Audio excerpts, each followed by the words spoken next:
നിന്റെ മൂകതപസ്സിൽ നിന്നും നീയുണർന്നാലേ. ബസ്സല്ല, തപസ്. തപസ് പറഞ്ഞാല് നമ്മള് നാരായണ നാരായണ എന്നൊക്കെ ചൊല്ലൂലേ.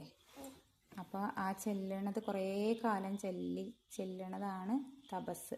നമഃശിവായ നമഃശിവായ എന്നൊക്കെ കുറേ കാലം ചെല്ലണത് ആണ് തപസ്. ഇങ്ങനെ അതേ നിന്നോടത്ത് നിന്നൊക്കെ ചെല്ലൂലേ, ഇരുന്നോടത്തിരുന്ന്, അത് തപസ്.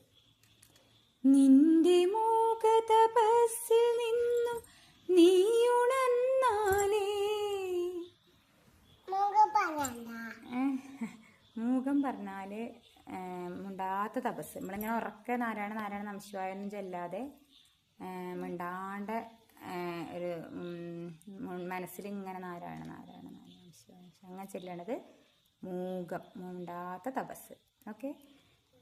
നിന്റെ മൂകതപസ്സിൽ നിന്നും നീയുണർന്നാലേ മുക്തിയും മോക്ഷവും കൈവരും.